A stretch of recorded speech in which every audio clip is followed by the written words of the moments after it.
Call of Duty sales reportedly to continue to decline year over year over the past few years. So the pre-orders aren't really great right now for Advanced Warfare. Advanced Warfare, and I mean, normally 2 years ago, like Black Ops 2, which is considered by many to be the best in the series. Well, this is the stats. Yeah. Advanced Warfare is now pacing almost 40% behind Ghost, which came out last year. Yeah. And almost 70% behind 2012's Black Ops 2. Yeah. That's a significant drop. That's huge. And that's what I'm trying to get at. You know, Black Ops 2, I remember we had a wall full of our receipts, you know, that were our pre-orders, you know, that we had to get copies in for. The game, Advanced Warfare, comes out, in less than a month? I have one pre-order. Huh. So is this... We spoke about how, you know, basically you're going to have, you know, 3 different Call of Duty franchises, and then every 3 years a new one will come out, and those... But is there still, I guess, too much fatigue year over year? Yeah, I think it's just fatigue. And I also think... Because you're not just... So basically everyone... It's not like I'm just a Black Ops guy. You get Black Ops, you're also going to get new Advanced Warfare, you're going to get Ghosts. You know what I mean? It's not going to stop every year. Well, I think this is another thing that's making people cautious about it.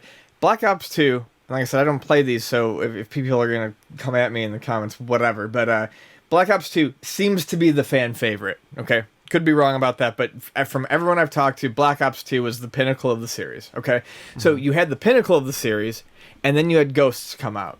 And people bought Ghosts, and they hated it. Had a dog. Yeah, it did. That you could turn into a wolf for $2.99.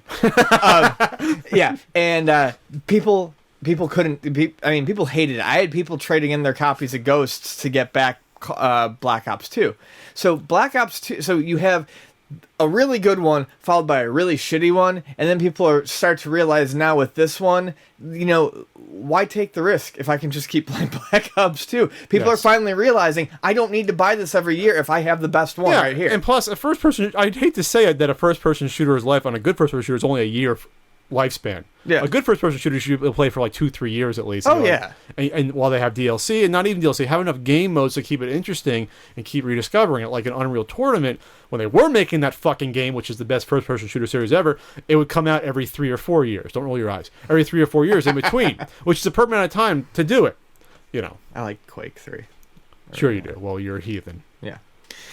So this doesn't mean obviously Call of Duty is going away, because even if they drop 70%, they're still making more money than 98% of games out there. We know that, but maybe this means that they have to at least, I don't know, maybe every year and a half between the new games. Well, what worries me about that though is jobs for the people who, I mean, Activision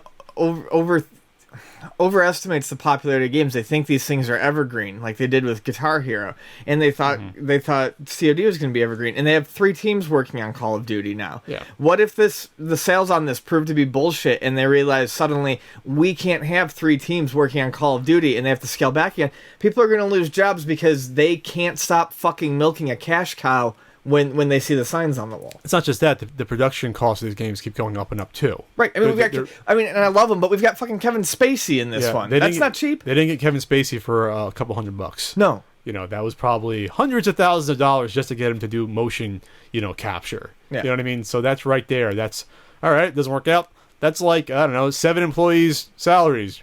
Bye, you're gone. Because, you know what I mean? And I've heard... When you put that sort of investment into it. I've heard from a very good source that, and I'm sure they say this sort of shit in the previews too. I don't read them, but the single player is supposed to be decent, but people buy this for online, and the online in this has because you've got those exoskeleton whatever things. There's like double jumping and stuff. And I've heard, Unreal Tournament, okay. And I've heard it plays more like Halo or something like that, or Unreal Tournament. So it's going to. You're really, really taking a risk with this game where, you might turn off the hardcore military guys, be like, why am I double jumping in a game? And then where do they, and then where do they turn to? They turn to Battlefield, and then suddenly Call of Duty is lost, they have to rebuild, and then it's like, can you get those players back? I mean, when players start to turn on a franchise, it happens quick, and they don't always go back. Like what happened to NBA Live. I mean, that series has been struggling ever since Didn't they go- 2K got their shit together. Didn't they go 2 years without a game? Was it? Yeah, they did. Isn't that ridiculous? Yeah, and then they came back with a game that was awful. Oh, but at least there's more than one basketball game out there you can get. Yeah. It's not like EA where it's only one, one NFL. Anyway, so I mean, you don't see Danny Sullivan's Indy Heat having multiple franchises year over year. They have one good franchise. They stick to it. It's not a franchise, it's one game. Well, I have rumors that there's a second one on the way Oh, yeah? with career mode. For career mode. So, that's my point. You don't have to. I mean, that's the point. Is that they are becoming like totally EA Madden franchises, but you can't really do that with anything other than sports, though. There's no necessity to have a yearly release of any franchise unless it's a sports game. Other than you deeming it so. Yeah, exactly. Right. And so now it's finally catching up. Because they could have taken, I mean, it would have making them as much money, but they could have realized, hey, we've got a really good thing with Black Ops,